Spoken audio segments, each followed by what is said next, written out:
At 14:30 hours on June 26, 1943, Lieutenant Robert S. Johnson felt his P-47 Thunderbolt shudder as 20mm cannon shells tore through his cockpit. The glass canopy above his head exploded into fragments. Blood ran down his face. His instrument panel disintegrated, and somewhere behind him, a Focke-Wulf 190 was circling for another pass, the first of what would become 21 separate attacks that should have killed him. The skies over occupied France had become a graveyard. By mid-1943, American bomber crews flying deep penetration raids into Germany faced catastrophic losses, sometimes 15–20% per mission. They needed fighter escorts that could reach the target, fight at high altitude, take punishment, and bring their pilots home. What the Army Air Forces gave them was the most unlikely fighter aircraft ever built. A 7-ton monster that weighed more than 3 Spitfires, carried enough firepower to shred an enemy fighter in 2 seconds, and possessed a toughness that defied logic. This is the story of the P-47 Thunderbolt, but more importantly, it's the story of the men who flew it. Men like Robert Johnson, who survived the impossible. Men like Hub Zemke, who transformed a group of uncertain pilots into the deadliest fighter unit in Europe. Men who climbed into that massive cockpit knowing each mission might be their last, and who discovered that sometimes survival isn't about being the fastest or most agile, it's about being too tough to die. Our story begins in 1940 in a drafty factory in Farmingdale, New York. Alexander Kartveli sat at his drafting table, staring at specifications that seemed impossible to reconcile. Born in Tiflis, Georgia, then part of the Russian Empire, Kartveli had fled the Bolshevik Revolution and found his way to America, where his genius for aircraft design earned him the position of chief engineer at Republic Aviation. The Army Air Corps wanted a fighter with qualities that shouldn't exist in the same aircraft: high-altitude performance, long range, heavy armament, and survivability.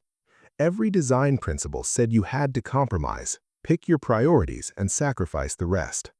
Kartveli decided to ignore conventional wisdom entirely.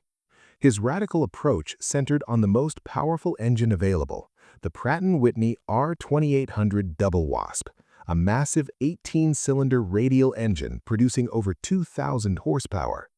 While other designers tried to streamline around smaller engines, Kartveli would build everything around raw power. The fighter would be big, heavy, and brutally effective. On May 6, 1941, test pilot Lowry Brabham climbed into the cockpit of the XP-47B prototype at Republic's Farmingdale facility. The aircraft was unlike anyone had ever seen. Massive, imposing, with a fuselage that looked more like a barrel than a sleek fighter. When Brabham opened the throttle and that R2800 engine roared to life, the sound alone announced something new had entered the world. The first flight to Mitchell Field was successful, but when experienced pilots saw the aircraft, reactions ranged from skepticism to outright disbelief. At 12,700 pounds empty, 14,600 pounds combat loaded, it was heavier than many bombers. British pilots who saw early P-47s arrive in England openly laughed. "You'll never turn with a jury in that thing," they said. They were absolutely right, but they were also completely missing the point. What the P-47 lacked in agility, it made up for in sheer devastating firepower. 8 Browning .50 caliber machine guns, 4 mounted in each wing, with 425 rounds per gun. When a P-47 pilot squeezed the trigger, those 8 guns fired in perfect synchronization, 100 rounds per second of armor-piercing and incendiary ammunition screaming toward the target. The effect was catastrophic. A 2-second burst delivered over 200 rounds. Pilots who survived encounters with P-47s described watching the wings literally separate from fuselages, seeing fighters explode in mid-air, witnessing metal skin peel away like paper. The recoil from 8 .50 caliber guns firing simultaneously would actually slow the Thunderbolt down measurably, a small price for the ability to destroy any aircraft it could hit. But firepower alone wasn't what made the P-47 legendary. It was toughness. The R-2800 engine sat like an armored fortress between the pilot and any frontal attack. Behind the pilot, thick steel armor plate, bulletproof glass in the windscreen, self-sealing fuel tanks surrounded by protective structures. The airframe itself was overbuilt, designed not just to fly, but to absorb battle damage and keep flying. Engineers at Republic learned from earlier air wars. Pilots who survived came home in aircraft that could take hits. So they built redundancy into every system. The oil system had multiple pathways. The fuel system could sustain damage and keep feeding the engine.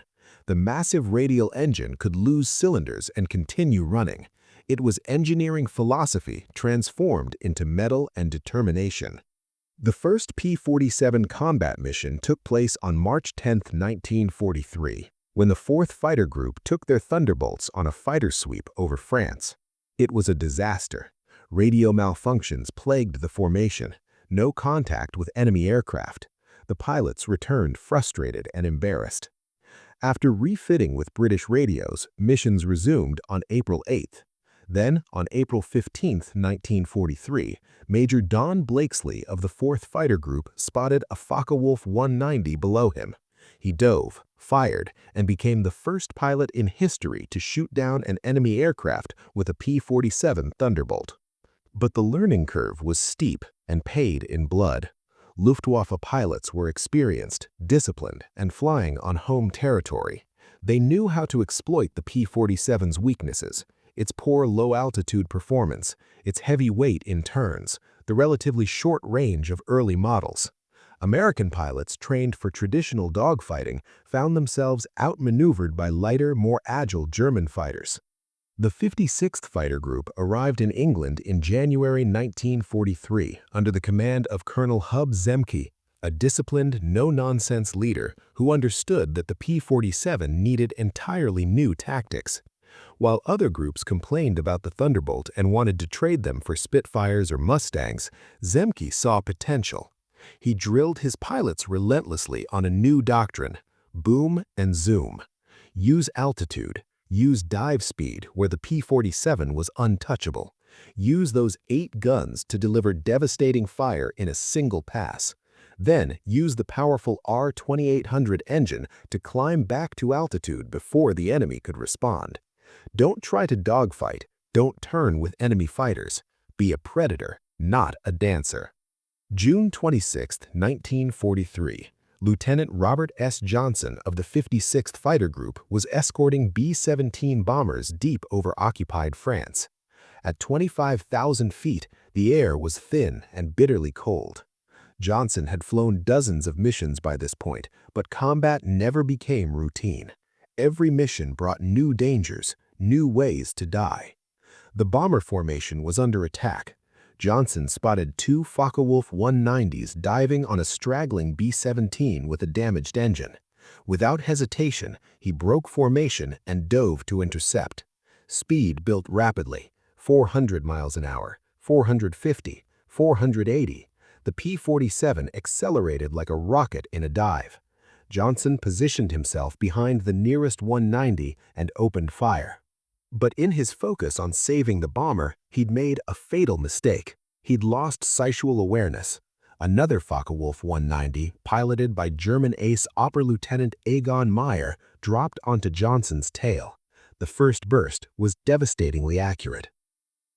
20mm cannon shells, plane-killing projectiles, ripped through Johnson's fuselage.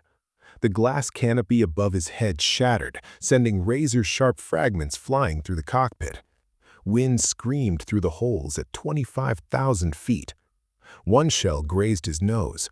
Blood ran hot down his face, then instantly froze in the sub-zero air. His instrument panel exploded in sparks and smoke. Fire licked into the cockpit. Johnson tried to bail out. He reached for the canopy release. It was jammed, destroyed by the same cannon fire that had shattered it. He was trapped in a disintegrating aircraft with an enemy fighter on his tail and no way out. Meyer circled for another pass, and another, and another. For 15 agonizing minutes, An eternity in combat, the German ace systematically destroyed Johnson's Thunderbolt. Johnson counted the attacks later, 21 separate passes. Each time, Mayer would line up, fire sustained bursts of cannon and machine gun fire, then pull away and circle for another attack. Johnson's aircraft was being torn apart around him. He could do nothing but fly, jinking and weaving despite damaged control surfaces, desperately trying to avoid that next burst that would finish him. His guns were jammed, his radio was destroyed. He was hurt, bleeding, and alone over enemy territory with no options but to survive. The P-47's toughness was all that kept him alive. The R-2800 engine, despite taking multiple hits, kept running. The armored plate behind his seat stopped rounds that would have killed him. The overbuilt airframe held together when any other fighter would have disintegrated. Then something extraordinary happened. Mayer pulled his FW-190 alongside, close enough that the two pilots could see each other's faces across a few dozen yards of empty air. They made eye contact. The German ace slowly shook his head, almost in disbelief. He was out of ammunition. He'd fired everything he had at this single American fighter, and it was still flying. Mayer gave a brief salute, a gesture of respect between warriors, and peeled away. Johnson, alone again, turned his battered Thunderbolt toward England. It was over 200 miles across enemy territory and the English Channel. Every minute, Johnson expected the engine to finally quit. The oil pressure was dropping, the temperature was climbing. The aircraft handled like a truck with 3 flat tires, but the R-2800 kept running and the P-47 kept flying. Mile after agonizing mile, Johnson nursed that dying aircraft home. When he finally crossed the English coast and reached his base, ground crew rushed to his aircraft. Johnson climbed down on shaking legs and stared at what had brought him home. The maintenance chief started counting holes and gave up after 200. 21 20mm cannon holes, over 200 machine gun hits, 5 holes in the propeller blades alone. The hydraulic system was completely destroyed. Control cables were severed. The tail was barely attached. By every engineering principle, that aircraft should never have made it home. But it did. The P-47 Thunderbolt had earned a new nickname that day, the plane that refused to die. Would you have found the courage to keep flying after the first attack, after the fifth, after watching your aircraft disintegrate around you with no way to escape? Robert Johnson's survival became legend throughout the 56th Fighter Group and beyond. Word spread through bomber crews, if you see Thunderbolts, you're coming home. German fighter pilots began to break off attacks when P-47s appeared, even when they outnumbered the Americans. Under Hub Zemke's leadership, the 56th Fighter Group perfected P-47 tactics. By October 1943, when Zemke scored his 5th kill and became an ace, his Wolfpack claimed 39 German aircraft destroyed for the loss of only one of their own, including 34 in a brutal 10-day period between October 4th and 14th. Francis or Gabi Gabreski joined the 56th Fighter Group on February 27, 1943. A Polish-American from Pennsylvania, Gabreski had a unique approach to aerial combat. He would withhold fire until he was certain of a hit, often closing to within 50 yards before opening up with all 8 guns. On November 26, 1943, Gabreski got his chance to prove his method. The 56th was covering the withdrawal of B-17s that had bombed Bremen, Germany. The bombers were under heavy attack near Oldenburg when the P-47s arrived. Zemke led his group diving into the swirling dogfight. Gabreski spotted a formation of German fighters positioning for an attack.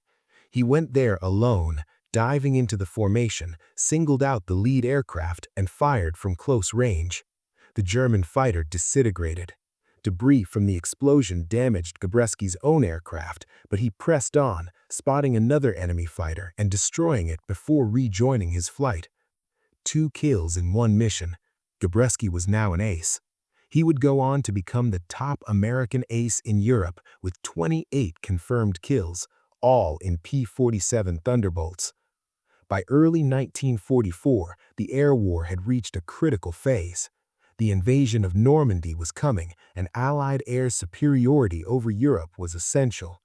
But achieving that superiority meant taking the fight deep into Germany, hitting the Luftwaffe on its own airfields, destroying its factories, forcing its fighters into battles of attrition that Germany couldn't win. March 6, 1944.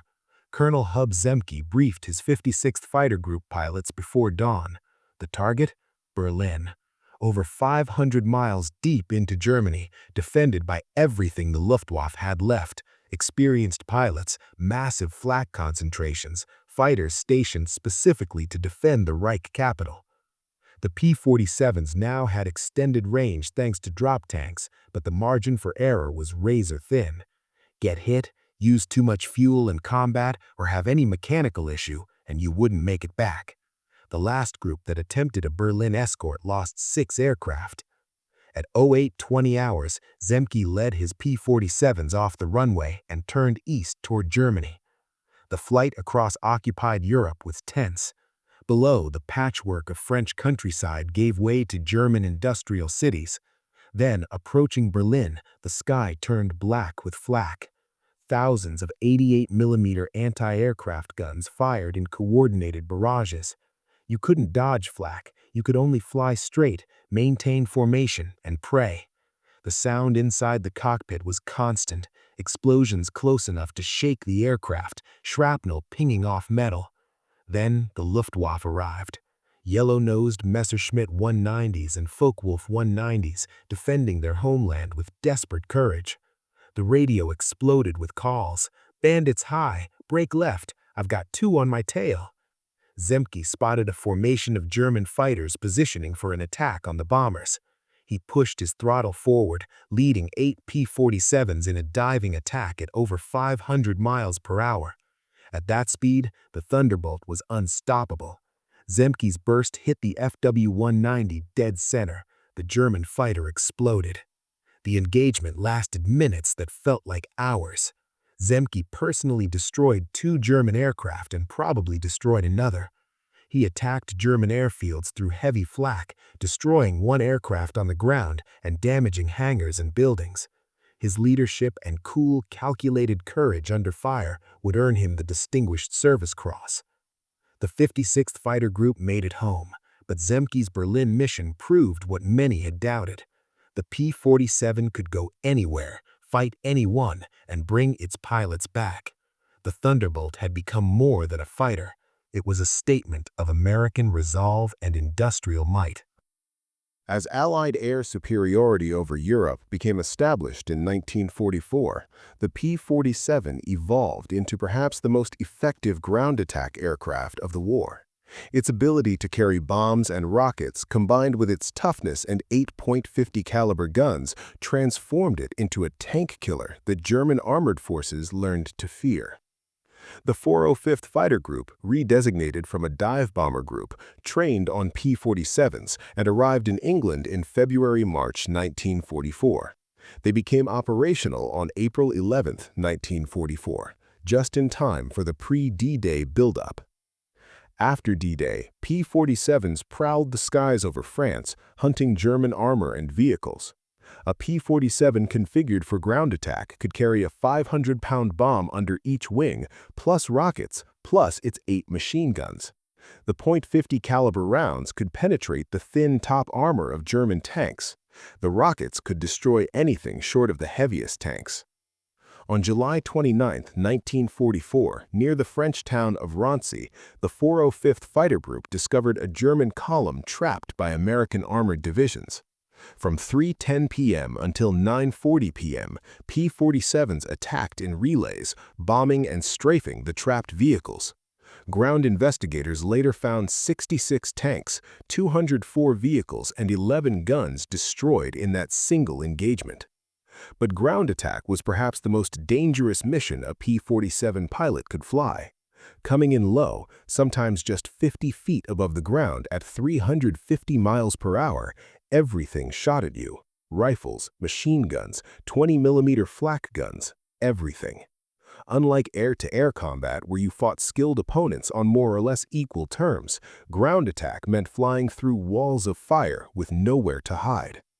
On June 8, 1944, just 2 days after D-Day, 16 P-47s from one squadron attacked a German tank column at Cerisy-la-Forêt.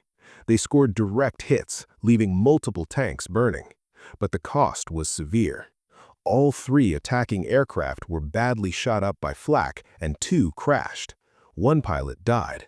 The other hid in vineyards sheltered by French farmers and eventually made it back to Allied lines. One veteran recalled decades later, "Strafing was tougher shooting than air-to-air. 20mm light flak was a killer." Yet the P-47's toughness gave pilots a fighting chance. Aircraft that should have crashed from battle damage made it home. Pilots who should have died walked away. From D-Day until VE Day, P-47 Thunderbolts flew over 1.9 million combat sorties. The statistics are staggering. Over 3,750 German aircraft destroyed in air combat, thousands more destroyed on the ground. Pilots claimed 86,000 railroad cars, 89,000 locomotives, 6,000 armored vehicles. The 56th Fighter Group alone, Zemke's Wolfpack, claimed over 500 German aircraft destroyed under Zemke's command, eventually reaching 665.5 confirmed kills by war's end. The group produced 47 aces and became the highest-scoring American fighter group in Europe. But these numbers can't capture the human cost. Of the approximately 15,000 pilots who flew the P-47 in combat, over 3,500 didn't come home. Some became prisoners of war. Others died in the horrific violence of an aircraft exploding or burning. Some simply disappeared, last seen spiraling into clouds over France or Germany, never found. Each of those pilots had families, dreams, lives they were supposed to live. They were farmers' sons from Iowa, college students from Massachusetts, mechanics from Michigan who learned to fly and went to war because their country called. After every mission, pilots would count aircraft coming back. They'd always come up short.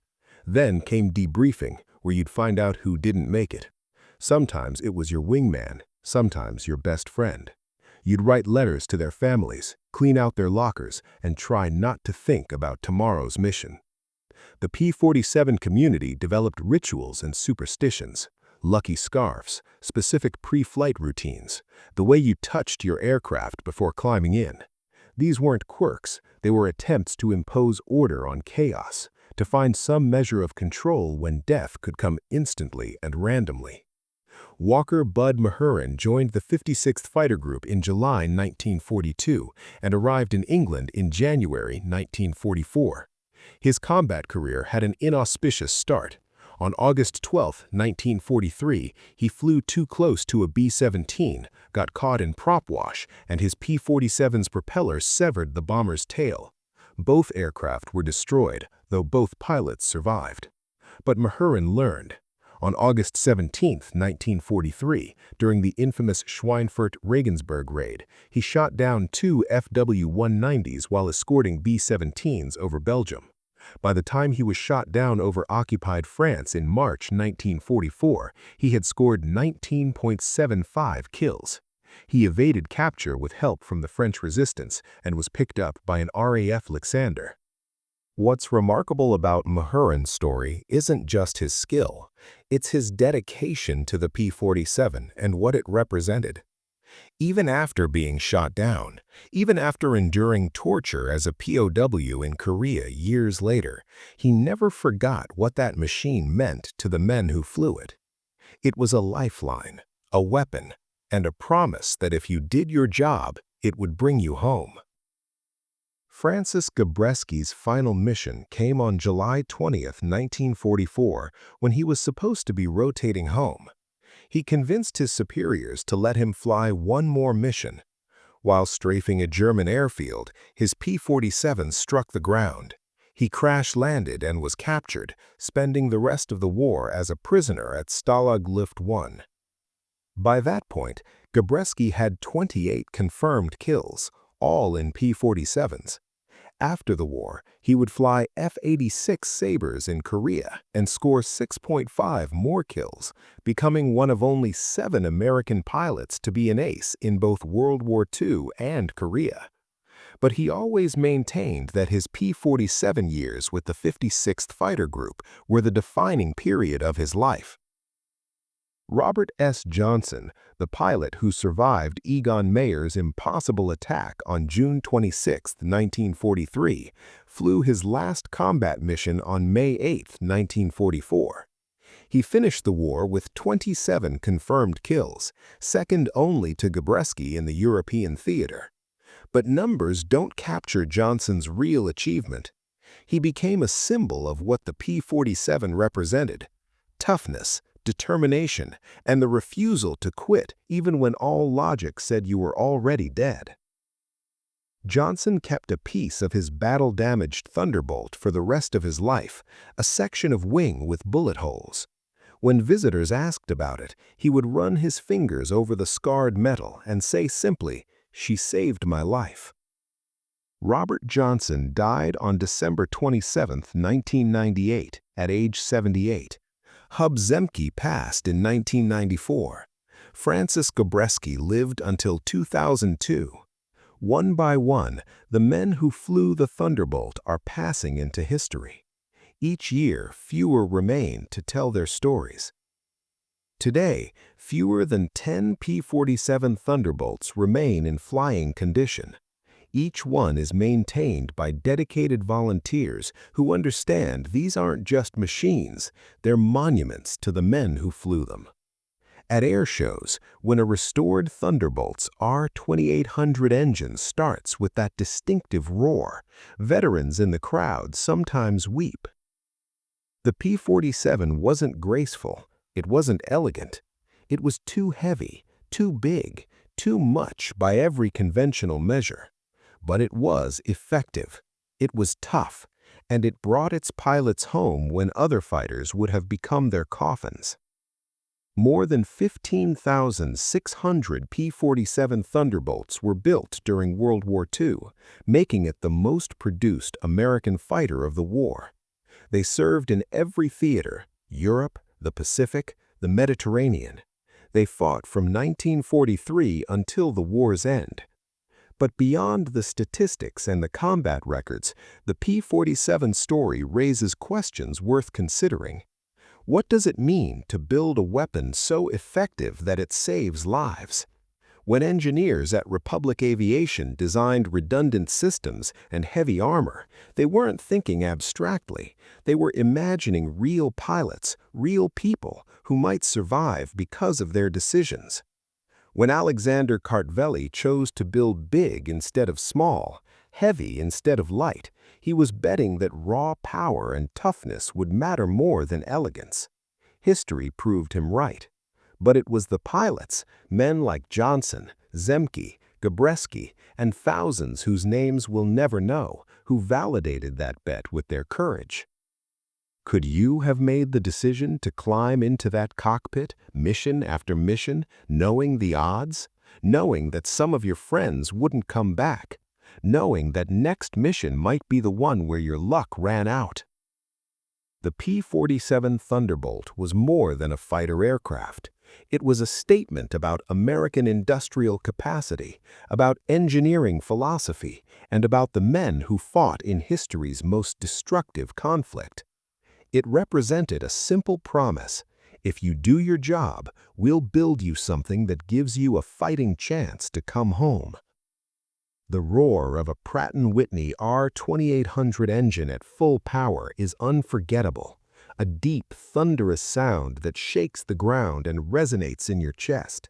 It's the sound of 2,000 horsepower, of American engineering, of an era when survival often came down to how much punishment your aircraft could absorb.